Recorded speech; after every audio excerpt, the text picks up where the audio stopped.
The title of this video is Exploring New Worlds, and we're going to do just that. But in order to make all of this make sense, I've got to explain how we got here while you watch footage of me unboxing this massive crate.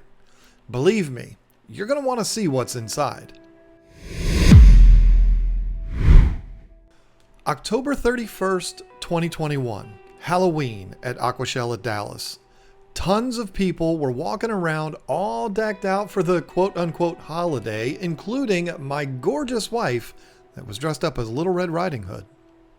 I stepped outside to get a little bit of fresh air, and while I was out there, I was approached by someone I had never met, but I knew him. He's a guy that has a huge YouTube channel on the saltwater side, and anytime I ever wanted to explore the other side of this hobby, I would always end up on his channel. His name is Jake Adams, the channel is Reef Builders, and for Halloween he was dressed up as Bob Ross carrying around a little pallet of corals instead of paint. He walked up and said, "Hey man, I really like what you're doing on your YouTube channel. I am a big fan. My name is Jake." This caught me off guard because, if I'm being honest, I've never had someone from the saltwater side show any interest in talking to me, let alone someone I was also a fan of. It was definitely a fanboy moment for me. I explained that I'm also a fan of his, and after the introductions, the very first thing he said was, "I was watching one of your live streams the other day, and you were talking about how it sucks that the two sides of our hobby are so divided, and you'd love to figure out a way to bring everyone together." He followed that up by saying, "I feel the same way. We should look into trying to make this happen."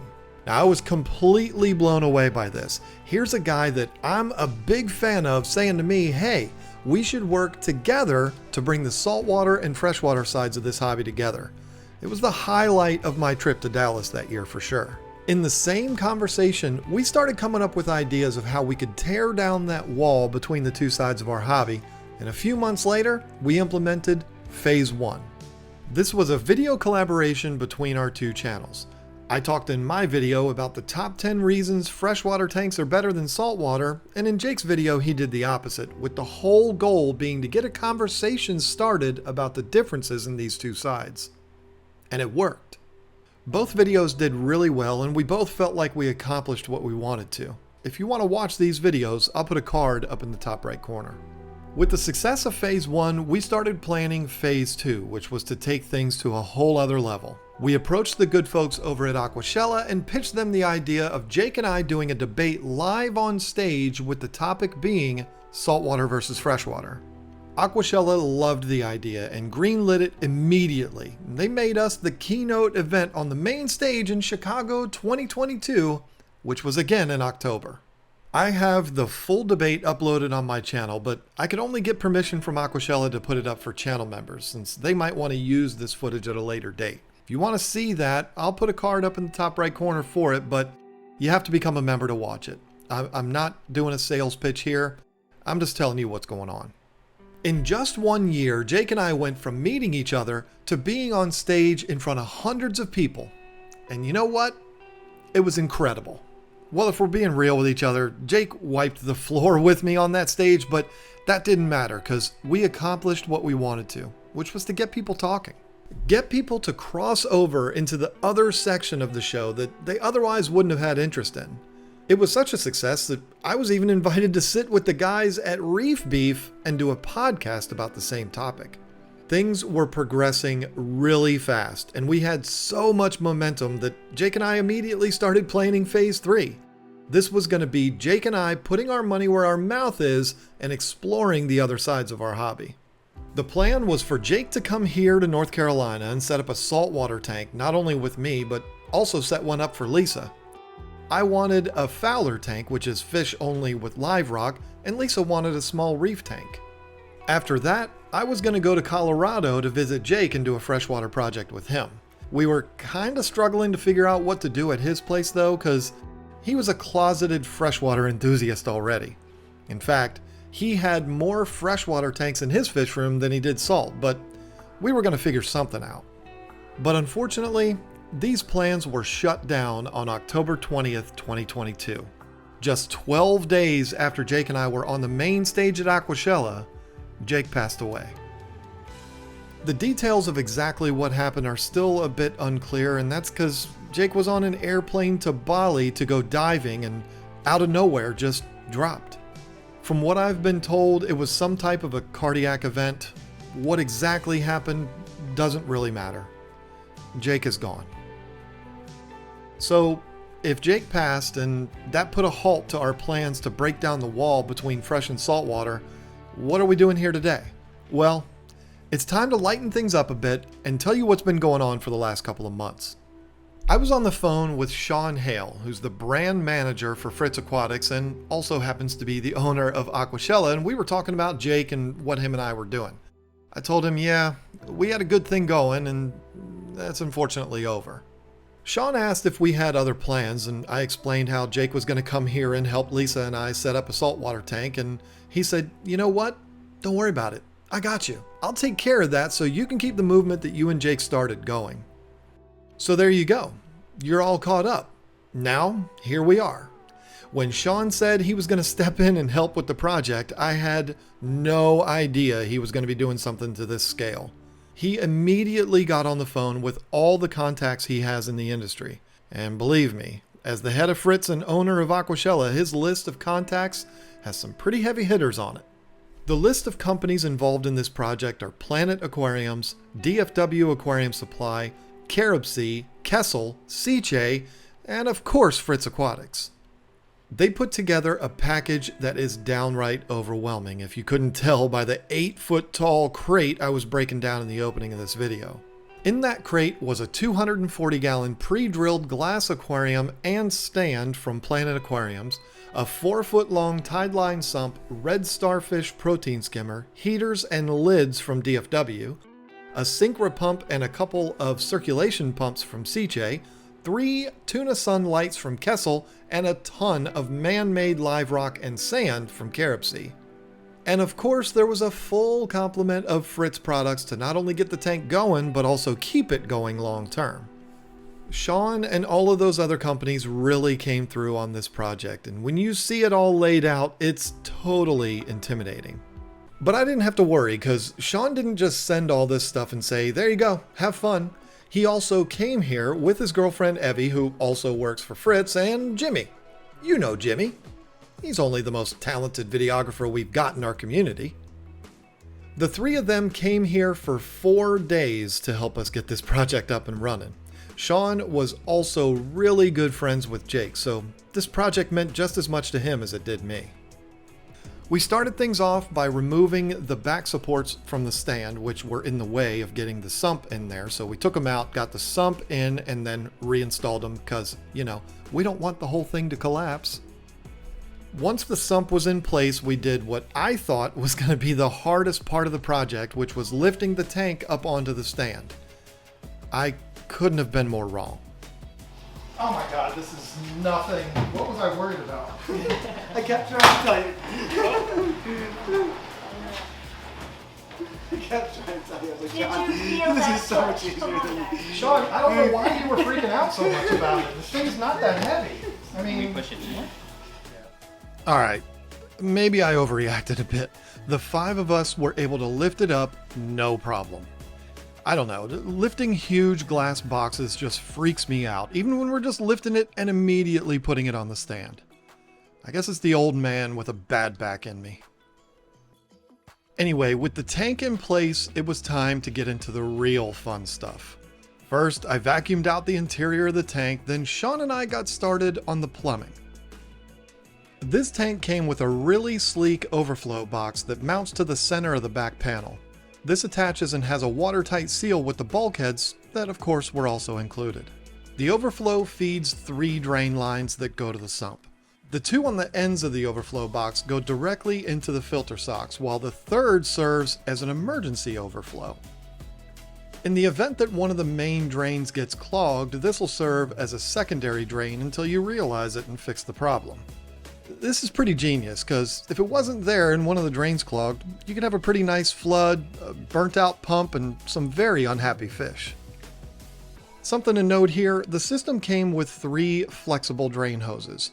These hoses work perfectly fine and get the job done well, but I do plan to come back and plumb it with hard pipes in the very near future, once the tank is a little more established. Installing hard plumbing isn't really going to help the performance of the system. It's just going to make it look a little better. But the biggest benefit to hard plumbing is it'll cut down on some of the noise the drains make. They aren't loud by any stretch, but there's some noise that'll instantly go away once we get the hard pipe in there.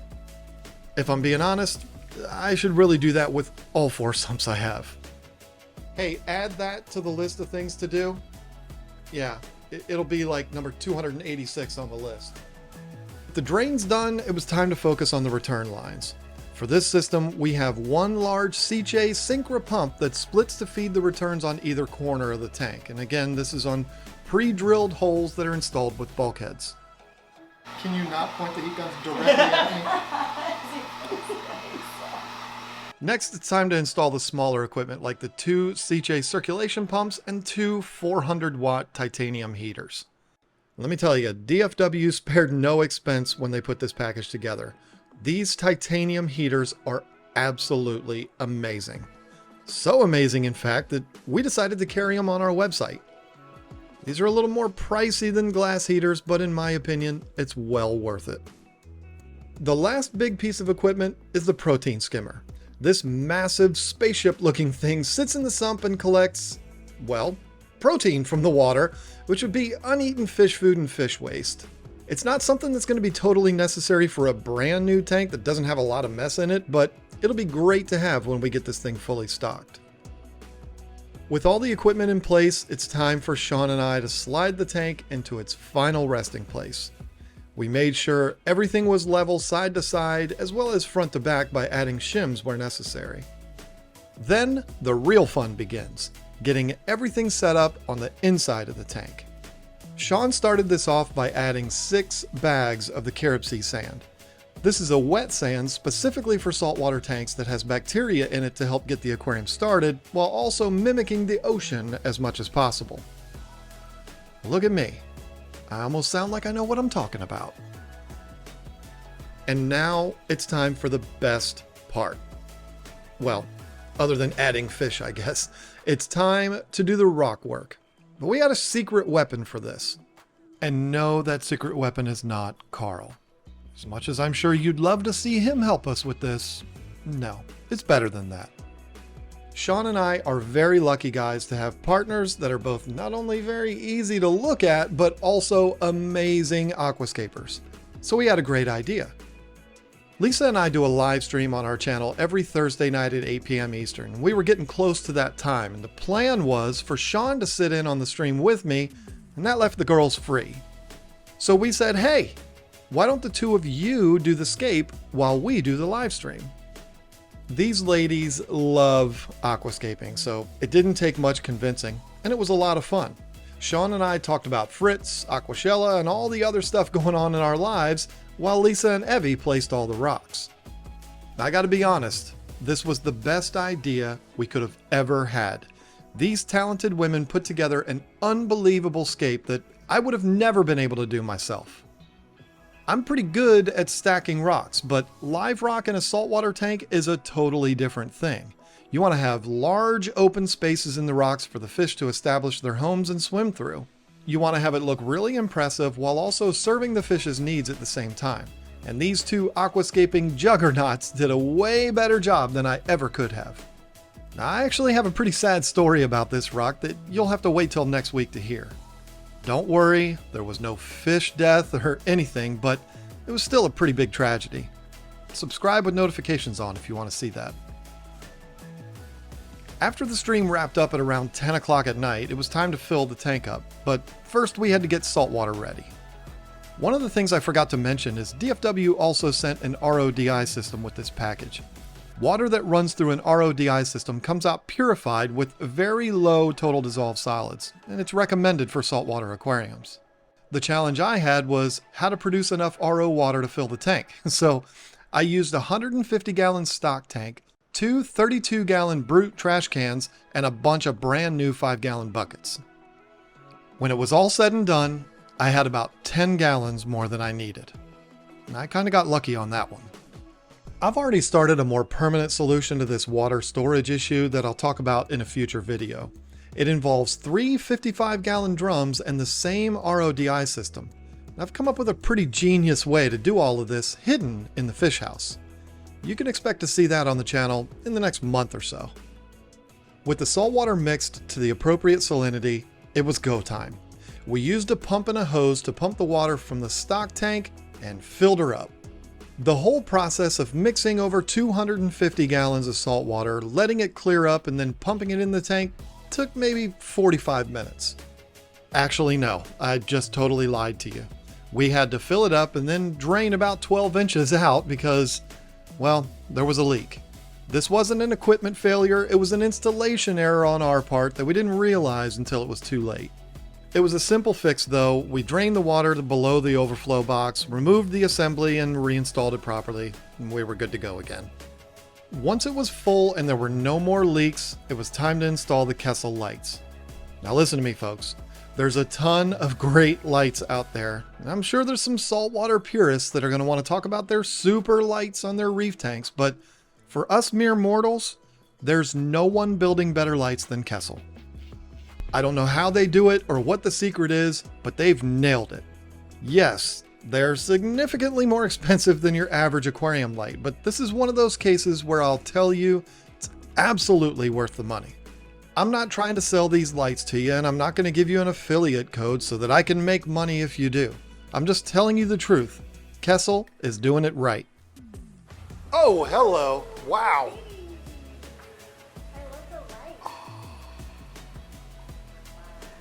That is not what I was expecting, but I mean that in a good way. The type of lights those are, they're interrupted by the wave on the top of the water, so. The shimmer is next level. Oh. And it's cloudy right now still, so when this clears up, it's gonna be like a crystal clear version of that. Yes. It's gonna be good. So here it is. The first saltwater aquarium in the old fish house. A 240-gallon behemoth that so many people came together to make happen.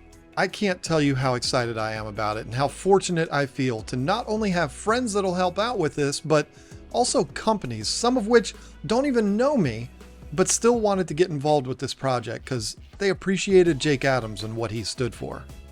I'm not a religious guy, but this is what it means to be blessed. And the best thing is, it ain't over. There's a pretty big thing missing from this project that we'll be taking care of next week. That's when I'll be taking you on a trip to Aquariums Unlimited in Virginia Beach. This is my new favorite fish store by far, and it's where we'll be picking up some amazing fish for this tank. I know they're amazing because as you're watching this, I've already got the fish in, and yeah, they're amazing. What else do you want me to say? All I know is whether you're interested in saltwater fish or not, you're going to want to see this video. Aquariums Unlimited is the mecca of fish stores in the Mid-Atlantic, so do yourself a favor and subscribe so you don't miss it. And if you're in the area, stop by. You will not regret it. Tell them John and Lisa sent you. Thanks once again to Planet Aquariums, DFW Aquarium Supply, Carib Sea, CJ, Kessel, and Fritz for sending us the products for this project. But most of all, thanks to Sean, Evie, Jimmy, and Lisa for helping me with this project. And most of all, thank you, Jake Adams. My friend, you inspired me to do this from the beginning, and I can promise you this. I'm committed to this and I'll see it through to the best of my abilities. My efforts to tear down the wall between saltwater and freshwater will not stop. And also thank you so much for watching this video and going on this emotional roller coaster of a project. It's been an amazing experience, and I can't wait to share the rest of it with you. Oh, and one last thing. Sean, Evie, and Jimmy did a video on the Fritz Aquatics channel about their trip to North Carolina to come help us out with this. You're going to want to click the video on the screen right now to watch that. And also subscribe while you're over there. Bye.